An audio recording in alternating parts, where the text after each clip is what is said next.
There are things about that Icehouse my family never understood. They didn't want to understand.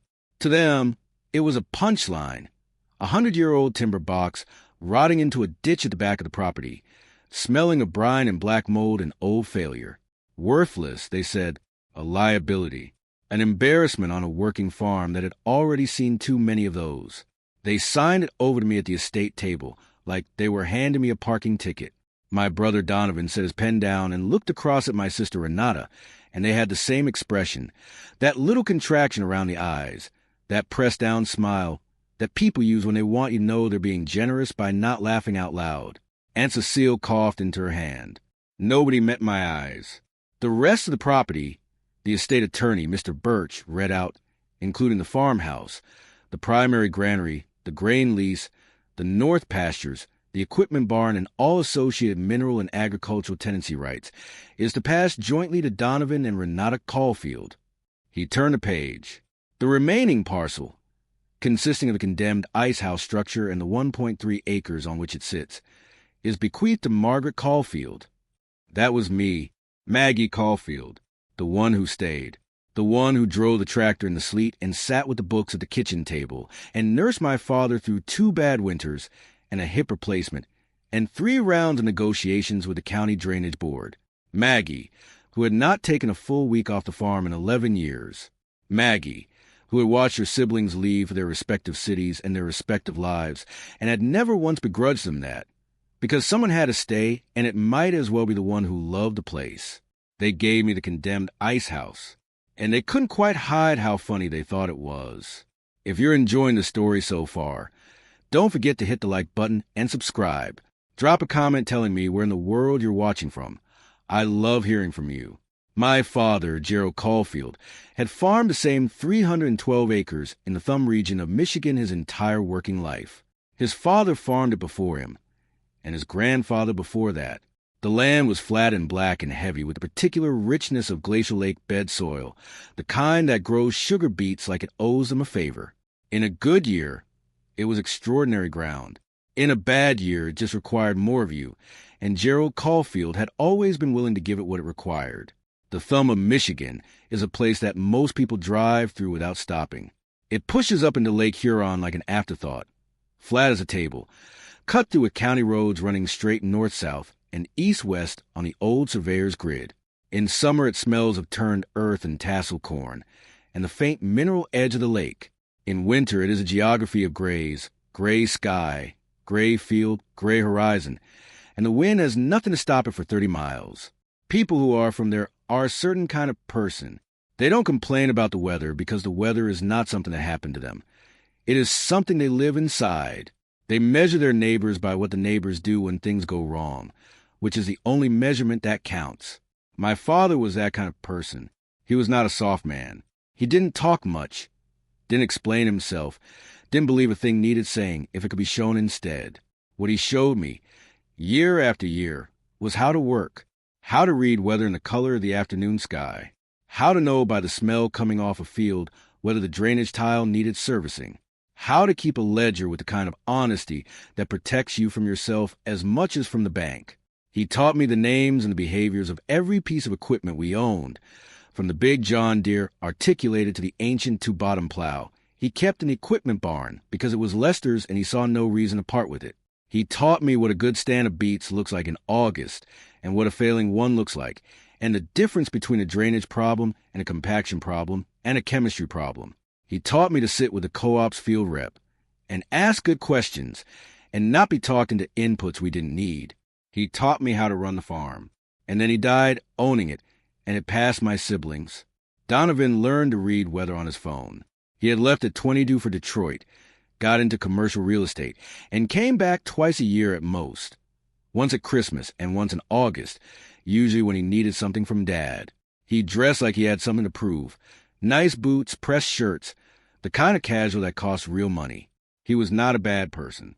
He was genuinely smart about money, about markets, about the mechanics of negotiation. What he had no patience for was anything that didn't scale, anything that required you to be in the same place for decades doing the same thing without a clear exit. The farm was that thing. It embarrassed him slightly, I think, not the land itself, but what it represented, which was a kind of staying that felt to him like failure to advance. Renata was gentler about it. She lived in an arbor, taught sociology at a community college, and had built a life that fit her. She called more than Donovan did, and she was kind to me in the way you're kind to someone whose choices you privately consider a waste. She had always thought I should have gone somewhere, done something with the intelligence she believed I had but was letting go fallow. The fact that I considered staying to be my something was information she filed under Maggie's way of coping, a sorrow she hadn't pressed me on but hadn't given up either. There's a specific loneliness in being the one who stayed. It doesn't announce itself. It accumulates the way silt accumulates in a drainage ditch, gradual, quiet, and eventually significant. You are at every holiday dinner, and your siblings arrive and depart like visiting dignitaries, full of energy from their lives elsewhere, and you've been managing the cover crop rotation, and the equipment lease renewal, and the meeting with the county drain commissioner. And when you try to explain these things to people who don't farm, you can see their eyes go polite, not unkind. Polite, which is its own kind of distance. My father saw it. He didn't name it. Gerald Caulfield did not name things, but he saw it. I could tell by the way he worked alongside me in the years after my siblings left. A quality of attention that was different from what he gave a hired hand or a contractor. He listened when I said something about the ground. He asked my opinion about the Northfield tile replacement, and then did what I recommended. He let me handle the co-op meetings alone when his health started getting bad, and he did not second-guess what I came back with. He trusted me with the farm. He just couldn't give it to me. I had known that for a while, not known it like someone who had been told. Gerald Caulfield never told you anything, but known it the way you know when a relationship is shifting, through a long accumulation of silences and small evasions. He had never mentioned the will to me directly. I had never asked. There was a pact between us, unspoken, that doing the work was its own reward, and that to ask about what came after would be a kind of contamination of what we had. I still believe that. I want to be clear about that. What I did not expect was the Icehouse. Not because I wanted to farm, though I did, quietly, the way you want anything you've given your life to, but because the Icehouse was a specific cruelty dressed as an accident. It sat on a parcel that had been separated from the main property in a county drainage easement dispute 30 years back, landlocked from the road, accessible only through a gate at the northwest corner of the property that Donovan now controlled. The structure itself had been condemned by the county building inspector in 2009. A section of the north wall had begun to separate. It was not insurable. It generated no income. The 1.3 acres it sat on were low ground, perpetually damp, suitable for nothing much. It was exactly the kind of thing you leave someone when you want to give them something and nothing at the same time. I sat in the state attorney's office, and I did not cry, and I did not argue, and I did not give Donovan and Renata the satisfaction of a single visible reaction. I signed where Mr. Birch indicated. I accepted the key, a heavy, old thing, wrought iron, that looked like it opened a church rather than a farm outbuilding. I thanked him for his time. I walked out to my truck, and I drove back to the farm, and I did the evening chores, because the chores still needed doing regardless of who owned what. That night, I sat at the kitchen table where my father had kept his books for 40 years, and I looked at the key for a long time. There were things about the Icehouse I hadn't let myself think about, things my father had said over the years, or almost said, small references that hadn't seemed significant at the time. The old Icehouse keeps better than you'd think. Grandpa Lester had reasons for everything he built, even the things that look like mistakes. Some things are worth holding on to even when you can't explain why. I had a flashlight in the kitchen drawer. The Icehouse was 300 yards across the low field. It was 9 o'clock on a March evening, and the temperature was dropping toward 20. I put on my barn coat and went. The Icehouse had been built around 1914, which made it a year older than the main barn. Lester Caulfield, my great-grandfather, had put up in the era when dairy farms and the thumbs still harvested ice from the ponds each winter and packed it in sawdust for summer use. By the time Gerald was a boy, the structure had no practical purpose. Mechanical refrigeration had been around for decades, but Lester had built it the way he built everything, with a stubbornness and a precision that outlasted his reasons for building it. The walls were 12-inch square-hewn white oak timbers, double-layered with an air gap between. The original insulation, The roof had been re-shingled at least twice, the most recent work looking like it was done in the 1970s. The county's condemnation notice was about a section of the north wall where the outer layer of timbers had begun to separate, creating a structural hazard. The wall itself was still standing. It just couldn't be certified. I had been inside twice in my adult life, both times with my father when he was checking the drainage around the foundation. The interior was a single large room, maybe 30 by 40 feet, with a dirt floor and a ceiling high enough to hang a beef carcass. Iron hooks still ran along the ceiling beams, dark with age. The air inside, even in summer, was cool and damp, the old insulating principle still working after 100 years. I got through the gate with a key I still had on my ring from my years of managing the property. I crossed the field with the flashlight. The ice was out of the ground, but the soil was still winter hard. Pale frost crystals in the beam. The Icehouse at the edge of the low ground where the county drainage ditch ran along the property boundary, a dark, square shape against a sky full of cold stars. The iron key fit the padlock. The door, 2 inches of solid oak, swung open with the kind of resistance that builds an old wood over decades of humidity and cold. I stepped inside. It smelled of earth and old timber and something mineral. A flinty cold note underneath. My flashlight beam moved across the ceiling hooks, the bare walls, the dirt floor. Nothing had changed. Nothing was here. It was a large, empty room full of 100 years of nothing. I walked the perimeter slowly. The walls were solid. The floor was undisturbed, packed earth with the faint impressions of old tire tracks near the door where, decades back, someone had driven a small tractor inside. I looked at the foundation. Heavy fieldstone, the same dark gray limestone that ran all through this part of Michigan. It was tight and well set, no movement, no gaps. I was near the northeast corner when my flashlight picked up something I hadn't noticed before. A subtle difference in the floor. Not a loose board. There were no boards. The floor was dirt. But in this corner, a roughly rectangular section of the packed earth had a different texture. Slightly darker. Slightly more settled. The way fill earth compacts over time differently than the original ground. I stood there for a minute, looking at it. Then I went back to the farmhouse and got a flat spade. My father's barn kept a set of old hand tools on a rack near the door, the kind of tools that were already old when he inherited them. I took the spade and a long-handled cultivating fork and went back across the field. The disturbed earth was about 4 feet by 3 feet.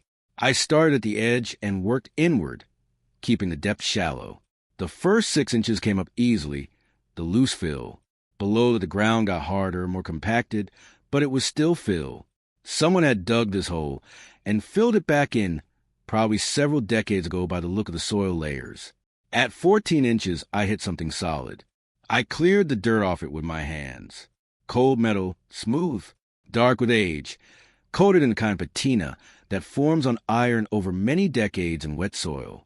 A door, a heavy, flat iron door, maybe 3 feet by 2, set flush with the bottom of the excavated section. It had a recessed iron pull ring folded flat against its surface. I straightened up, the flashlight in my teeth, my breath making small clouds in the cold air. The iron key was in my coat pocket. I pulled it out. The keyhole in the door surface was small, old-fashioned, exactly the profile of the key's bit. The key went in. The lock turned. There's a moment in any excavation, or so I am told, between when you find a thing and when you understand what you found. A pause between discovery and meaning. I was in that pause for what might have been 2 minutes, or might have been 20, kneeling in the cold dirt of the Icehouse floor with a flashlight and an open iron door before me. Below the door was a chamber, not a root cellar. The walls were tight mortared fieldstone, deliberate and finished. The space was roughly 6 feet deep and maybe 4 feet square, with a fitted stone floor. It was dry inside, the construction designed to exclude water. The cold air coming up from was even colder than the Icehouse itself, as though the earth below had been holding its breath. I climbed down carefully. There were iron footholds set into the wall. Someone had planned for a person to go down and come back up, regularly and with both hands occupied. On the stone floor was a wooden chest, the kind called a blanket chest or a marriage chest, flat-lidded, heavy, made of quartersawn oak with iron corner hardware. It was dry and intact, protected for perhaps 60 or 80 years by the controlled temperature of the stone chamber. On top of it sat a mason jar sealed with wax, containing a folded paper. I took the jar out first. The paper was a letter. It was dated April 1951, and it was written in a hand I recognized immediately. The same cramped, deliberate script I had seen on the oldest entries of my family's farm ledger, the one that went back to the 1920s. Lester Caulfield's handwriting. To whoever has the key, if you have found this, it is because I left the key where it was meant to be found and you had the sense to use it. I will say first that if you are not one of my blood, I would ask you to close this up and leave it be. But I suspect that is not the case. I am writing this in the year 1951. I am 63 years old, and my health has not been good this winter. I want to set down what is here and what it means before I cannot. When I built the Icehouse in 1914, I built it on ground that my father told me was low and poor, and I should not bother with it. My father was right about most things, but he was wrong about this ground. I had it surveyed in 1912 by a man named Reuben Castor out of Bad Axe, and the survey showed what I had suspected from the way the rock ran. There's salt brine under this section of the property, and below the brine, there's oil-bearing formation. Castor told me it was modest, and that the cost of sinking a well might exceed the return at the prices then. He was probably right at 1912 prices. I did not tell my father. He would have sold the rights immediately for whatever someone offered, and I believe then, as I believe now, that a man who sells what is under his ground sells something he cannot get back. I built the Icehouse where I built it because a working structure on the ground makes it harder for others to claim the subsurface rights on abandonment grounds.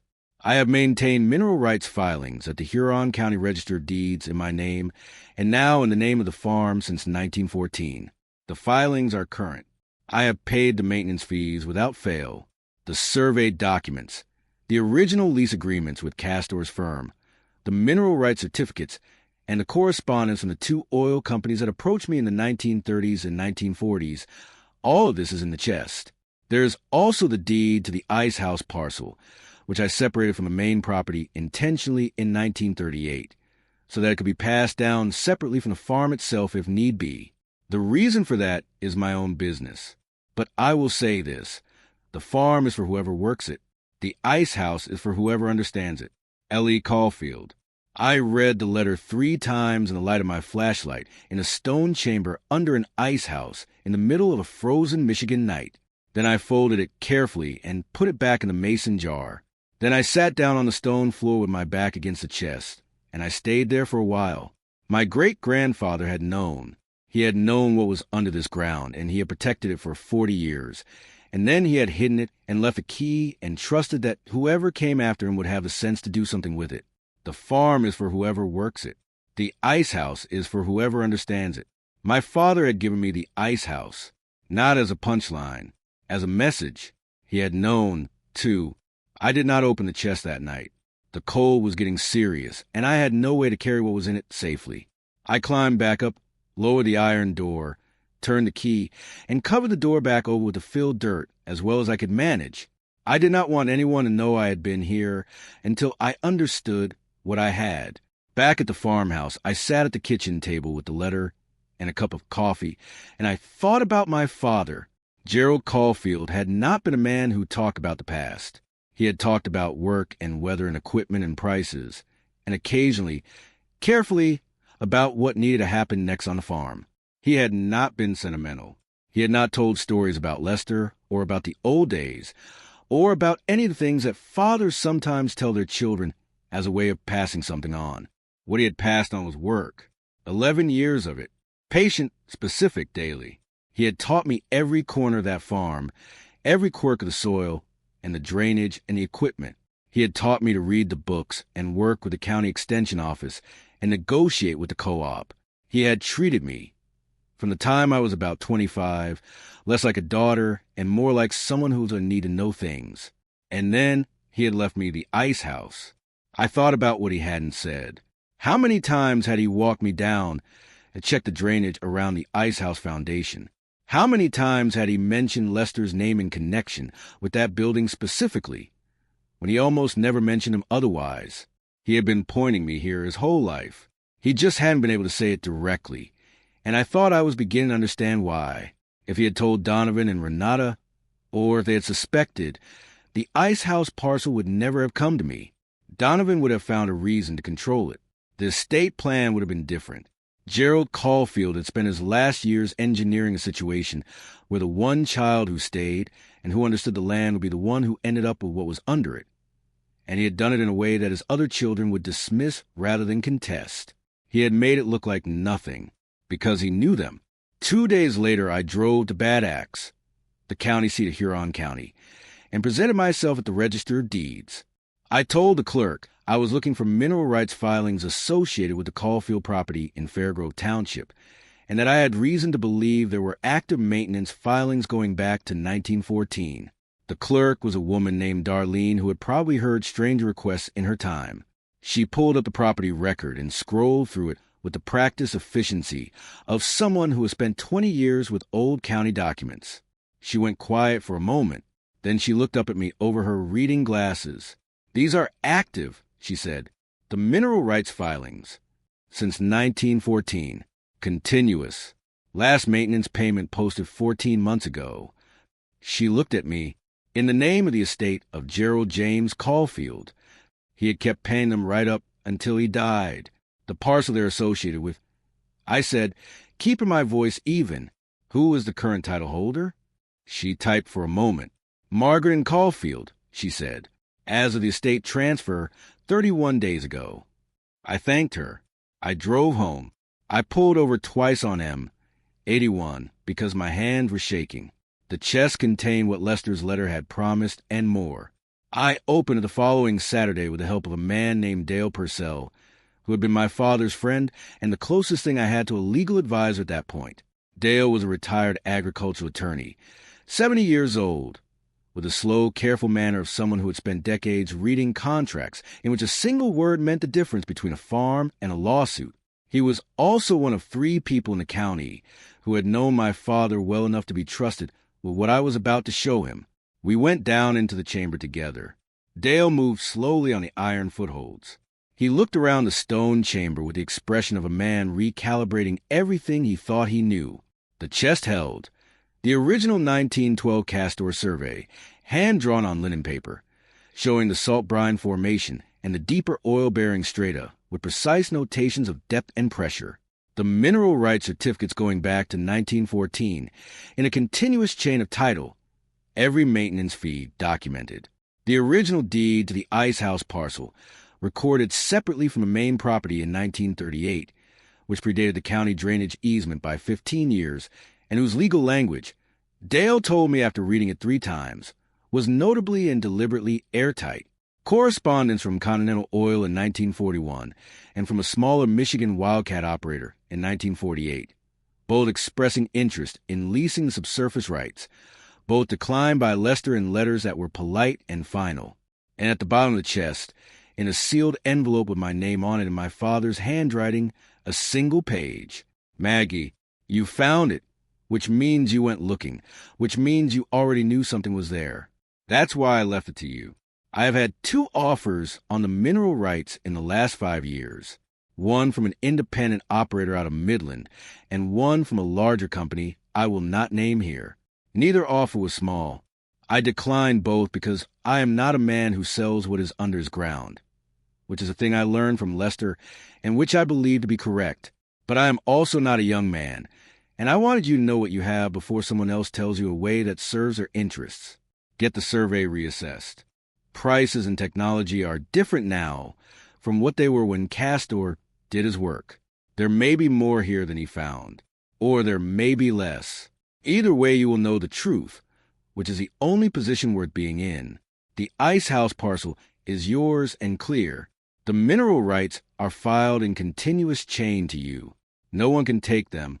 What you do with them is your business. I'm sorry I couldn't say this out loud. You know why I couldn't. Take care of the place. Dad. Dale Purcell read the letter over my shoulder. He didn't say anything for a while. Then he said, "Gerald Caulfield was the most careful man I ever knew." I folded the letter and put it in my coat pocket. "What do I do now?" I said, "First," Dale said, "you get a proper petroleum geologist out here, reassess that survey. Second, you get the mineral rights chain certified by a title company. Third, you don't tell your brother and sister anything until both of those things are done. He looked at me steadily. And fourth, you understand that what you have here, if the geology holds, is not a small thing. The reassessment took 6 weeks. I hired a geologist named Priya Anand out of a consulting firm in Midland that handled independent mineral rights work for landowners across the Thumb region. She was 40, precise, and visibly skeptical when she arrived. I got the impression she had seen plenty of people convinced their back 40 was sitting on a fortune when it was sitting on nothing.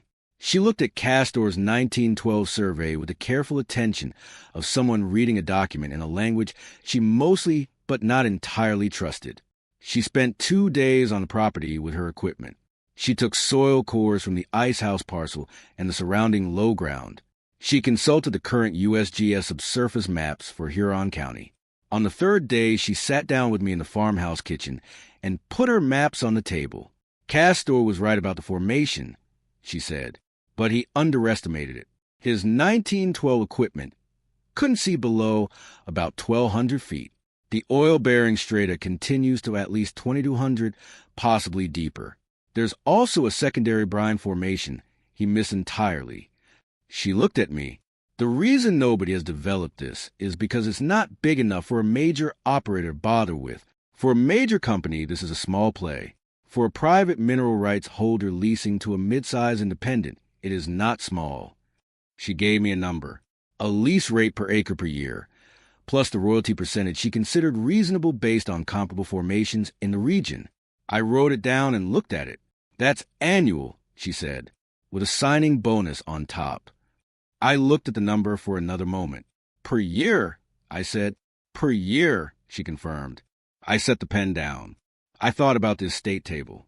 Donovan in his press shirt and his careful smile. Renata's polite, practiced pity. The condemned Icehouse handed over like a joke with paperwork attached. Tell me about the process, I said, forgetting a lease offer. I want to step back for a moment, because there's something I need to say before I go further. If you're hooked on this story, make sure to subscribe and turn on notifications so you never miss an upload. Your support means everything and helps me bring you more emotional stories like this one. What I was sitting with in those weeks, while Dale Purcell certified the title chain and Priya Anand finalized her assessment report, was not triumph. That is not what it felt like. What it felt like was grief, which surprised me, and also a kind of anger I had not expected at my father, not for leaving me the Icehouse.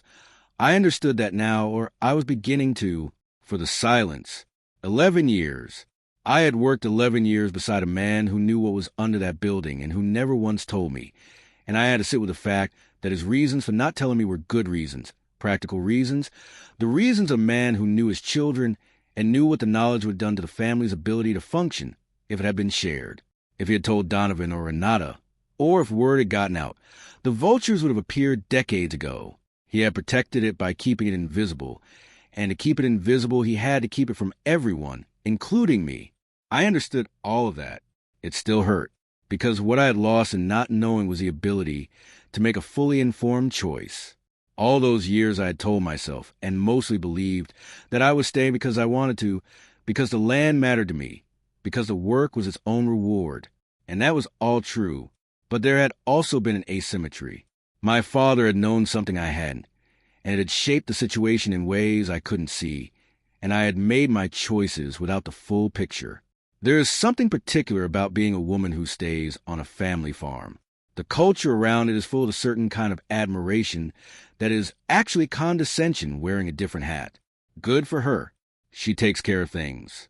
The assumption underneath is that you stay because you can't leave, because you lack the ambition or the ability or the options that would take you elsewhere, not because you made an active choice, not because you looked at the work and the ground and the slow, specific satisfactions of a life spent knowing one piece of land thoroughly, and decided that was what you wanted. Gerald Caulfield had not made that assumption. He had looked at me and seen someone making a choice. That was why he trusted me. But it also, I think, underestimated how much the silence cost. He was a man of his generation, and in his world you showed people what you thought of them through action, not words, and the action was the will and the key and the Icehouse. It was enough. It was not everything. I walked the field a lot in those weeks. I walked the Icehouse parcel in particular, the low ground, the frosted soil crumbling under my boots, the old structure standing quiet at the edge of the drainage ditch. I thought about Lester building it in 1914 on ground his father told him was poor, knowing what was under it, keeping the secret for his whole life, writing a letter in 1951 that he trusted would find the right person. The farm is for whoever works it. The Icehouse is for whoever understands it. What Lester had understood was the difference between the visible value of land and its hidden value. The above-ground value of a farm is in its crops, its equipment, its improvements. That value is divided and contested and inherited and litigated. But the below-ground value, the rights to what lies in the formation, the salt and the oil and the brine, those can be severed from the surface rights and held separately, privately, in a chain that doesn't show up in the ordinary arithmetic of an estate. Lester had built something that worked on two levels. The surface was common. The depth was his to give. I thought about my father doing the same thing, keeping two sets of books, in a sense. The farm for the family, the Icehouse for whoever understood it. I had been the one who understood it, without knowing I understood it. I had loved the place completely enough to stay, without needing a reason. My father had trusted that. He had trusted me with the real inheritance, not because I was his favorite, or because I had earned it in some transactional sense, but because he believed I would know what to do with it. That trust meant something to me. It still does. But I had also earned it in the other sense. 11 years of it, and now I intended to be paid. The lease offer came from an independent operator named Stonebridge Resources, based in Midland, in late April, 8 weeks after I first went to register deeds. They had been on Priya Anand's list of mid-sized independents with active operations in the thumb. Their landman, a man named Terry Oakes, had come out to property twice and had been professionally careful not to show how interested he was, which was the oldest tell in the mineral rights negotiation business. Dale Purcell handled the negotiation. I sat in on every call and every meeting. I had done a significant amount of reading in those 8 weeks about mineral rights leases, primary terms, royalty percentages, pooling provisions, surface use restrictions, shut-in clauses, and I was not walking into anything I didn't understand. The signing bonus was substantial. The royalty rate was 4 points above what Oakes initially offered and 2 points above his second offer, which is where Dale's experience earned its keep. The primary term was 3 years with 2 option periods. The surface use restrictions were tight. I had insisted on that, protecting the Icehouse structure as a historical building and limiting any surface disturbance to the parcel's northeast quadrant, away from the drainage ditch and the old oak Lester had planted on the south side sometime in the 1920s. I signed the lease on a Wednesday morning in Dale's office in Bad Axe. The signing bonus was wired to my account by end of day. I drove home through the flat black Michigan farmland, and I stopped at the lane and sat in my truck for a while looking at the place. The farmhouse, the main granary, the equipment barn, the north pastures, brown and waiting for spring planting, and beyond them, at the edge of the low ground, the Icehouse. It had taken 112 years for someone to open that chamber. It had taken 11 years of work for me to be the person who held the key. I told Donovan first, by phone, 2 days after the lease was signed. I told him the complete version. Lester's 1912 survey, the mineral rights filings, my father's letter, the geological reassessment, the Stonebridge lease. I told him clearly what the Icehouse parcel contained, and what the lease terms were, and what the annual royalty payments were projected to be. I was calm about it. I had prepared what I wanted to say, and I said it without anger and without emphasis, in the same flat informational tone I used when I was explaining drainage tile schedules to a contractor. Donovan was quiet for a long time after I finished. "That's not possible," he said. "I have the survey from 1912 and the current reassessment from a certified petroleum geologist. Both are on file with the county. Why didn't Dad tell us?" I had thought about how to answer this question. He understood the situation better than we did, I said. All of us. Another silence. "The Icehouse is on your parcel," he said. "Yes." "Which Dad left to you." "Yes." I could hear him working through it, the calculations happening, the implications assembling themselves. "He knew," Donovan said. Not a question. He knew. The silence this time was different from the earlier ones. It was not the silence of someone trying to find an angle. It was the silence of a man realizing something about his father that he had not known, and about himself, and about 11 years of his sister doing work he had not fully acknowledged, while something significant was being held in trust. Maggie, he said. His voice had changed. The professional crispness was gone. He sounded, for the first time in a long time, like my brother. I'm not calling to argue.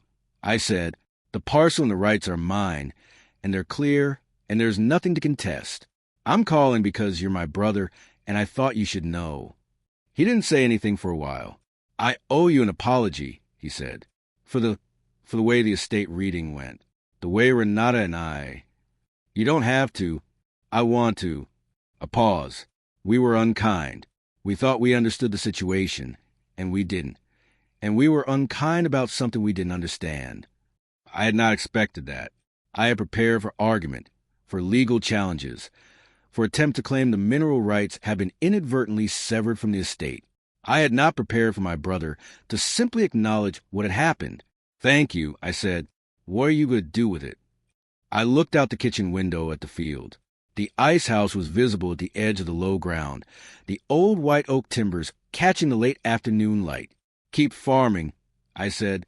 The royalties will fund the operation, so Donovan and Renata aren't carrying the farm debt alone.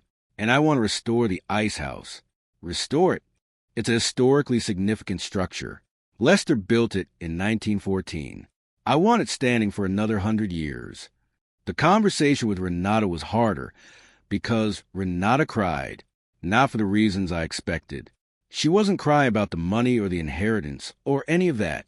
She was crying about my father, about the fact that he had spent years pointing me towards something without being able to say what it was, and about the loneliness of that, his and mine both, and about what she called, through her tears, all the things we assumed that weren't true. She had assumed I was staying out of habit or inability or some kind of failure to launch. She had never considered that what she was reading as stagnation was actually commitment, or that there was a kind of intelligence in staying that she had not given credit to because she associated intelligence with leaving. She had a degree and an academic career, and a set of professional frameworks through which she understood the world. And none of those frameworks had a category for someone who chose to stay on a farm for 11 years because the work and the land were genuinely what they wanted. It had not occurred to her that her sister was choosing, not drifting. Dad knew that about you, she said. He knew you would find it. He trusted you with the thing that mattered most. He trusted all of us. I said, he just needed us in different places. I believe that. Gerald Caulfield had needed Donovan to be in Detroit and Renata to be in Ann Arbor for the same reason. He had needed me on the farm, because the world of a farming family is larger than its acreage, and you need people who understand different parts of it. What had not done well was say any of that out loud to any of us. And that silence had cost us something, all three of us, in the form of assumptions that went uncorrected for years. Renata asked if she could visit in the summer. I said yes. She came in July, and she spent 3 days following me through the field work and the book work and the co-op meetings. And at the end of the third day, she said, I had no idea. She said it quietly, not as an apology, just as a statement of a thing she was now aware that she had not been aware before. That was enough for me. I could not fix the past. I could work with what was here now. The Stonebridge operation began in August, confined to the northeast quadrant of the parcel as the lease required. They sank a well and hit the formation at 2,100 feet. The initial flow rate was modest, as Priya Anand had predicted. Not enough for a major operator bothered, but meaningful for a private royalty holder. I stood at the fence line of the Icehouse parcel on the morning. They confirmed the flow and watched the operation with a feeling I am not sure I can name exactly. It was not triumphant. It was quieter than that. It was a feeling of something fitting into place, a long-deferred completion. Lester had drilled a test hole in 1912 and seen what was there and built his icehouse over it and spent his whole life protecting what he had found. And now, 112 years later, someone was finally pulling it up.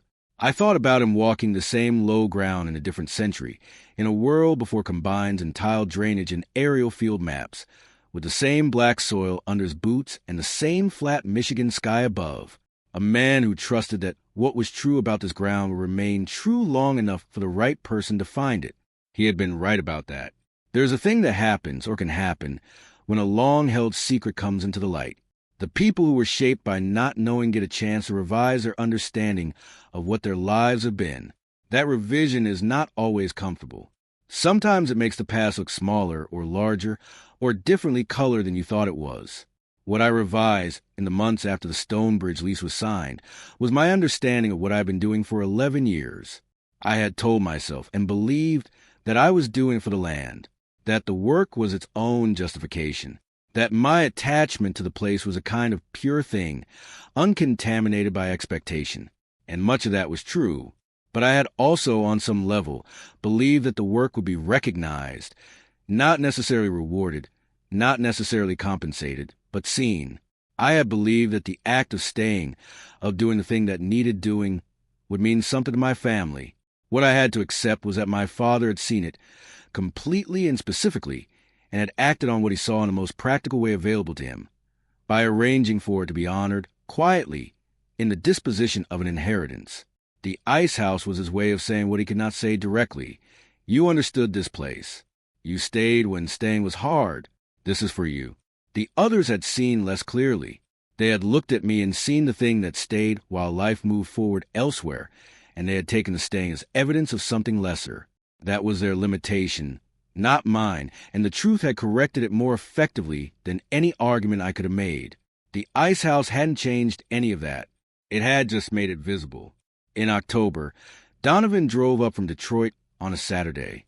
He hadn't called ahead, just sent a text that said he was coming and would bring lunch, which was his way of asking if it was all right. I texted back, "Come."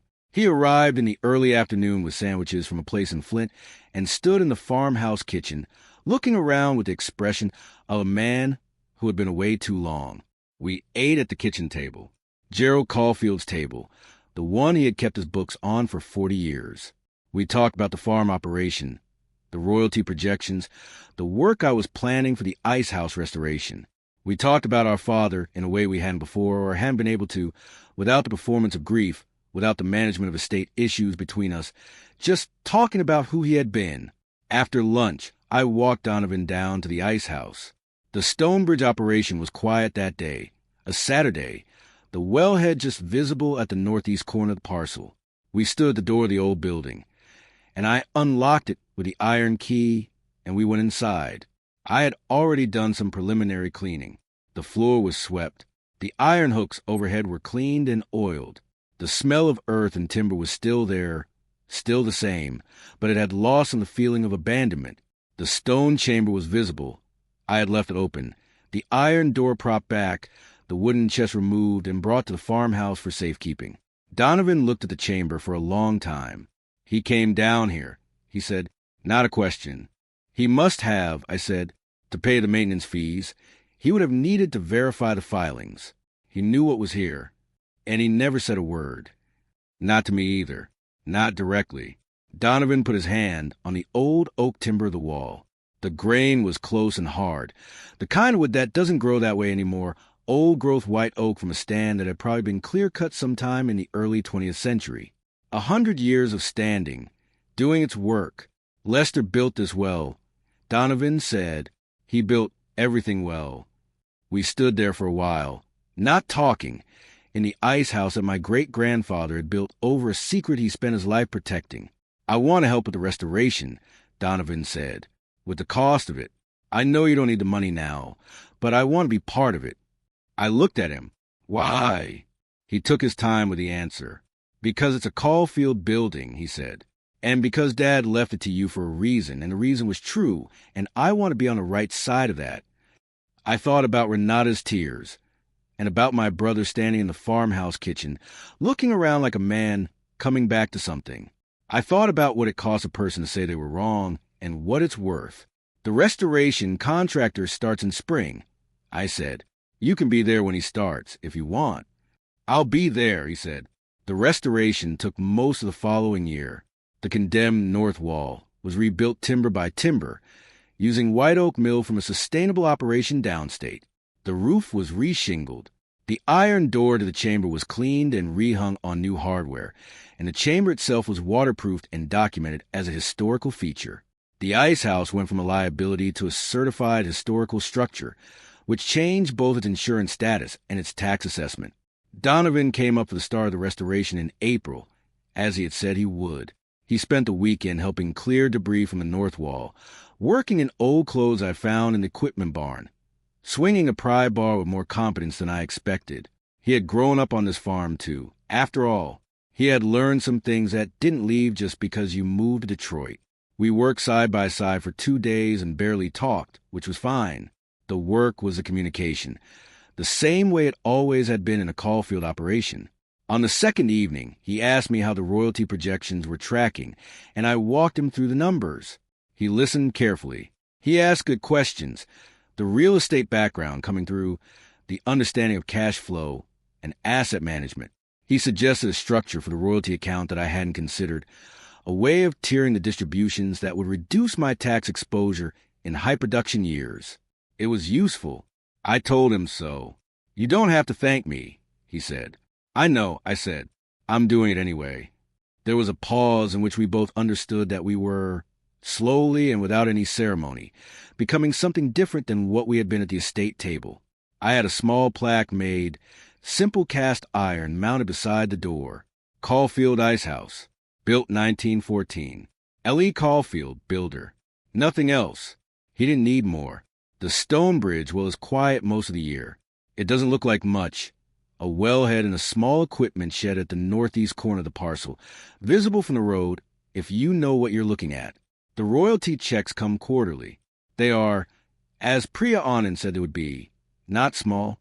I have used them to service the farm debt and to fund a drainage improvement project in the North Fields that has increased yields by nearly 15%. I have also set aside a portion in an account designated for Donovan's children, who are young enough to grow up without knowing a time when the family's relationship to this land was anything other than what it is now. I want them to know the farm. I want them to come in summers and get their hands in the soil and understand where they come from. That is the part of Gerald Caulfield's legacy I am most deliberate about protecting. I am still farming. I am still at the kitchen table with the books, the way my father was and his father was, and Lester was before any of them. The work has not changed. The daily arithmetic of soil and weather and equipment and margin is what it has always been. There is no version of farming in which the soil stops needing your attention, or the weather starts being cooperative, or the equipment decides to maintain itself. You show up, you do the work, you come back tomorrow. What has changed is that I do it now with a different kind of knowledge, not just the knowledge of what is underground, though that matters, and it is mine and nobody's going to take it, but the knowledge of what I am and where I am and why I am here. I stood at the fence line of the Icehouse parcel last spring, on the morning the restoration contractor finished his final punch list and signed off on the building. It was April, the fields just greening, the air that particular cold clean that comes between frost and warmth in the Michigan thumb. The Icehouse was behind me, solid and restored, the new roof bright against the gray sky. The wellhead was in front of me, quiet and working. The main farmhouse was visible across the field, the same place it stood for 100 years, and the black soil of the north field was showing its first pale rose of green where the beets were coming up. Lester built this farm in 1914. He surveyed this ground, found what was under it, built his Icehouse over the secret, and kept faith with it for the rest of his life. He wrote a letter in 1951 and trusted the ground to hold it, trusted that whoever came after him with enough patience and enough love for the place would find it. The ground held it for 70 years. My father kept the faith for 40 more. And I am here. The Icehouse is for whoever understands it. I understand it now. Thank you so much for watching until the end. If you love this story, check out the other videos on your screen now. I think you'll really enjoy them. And don't forget to subscribe if you haven't already. See you in the next story.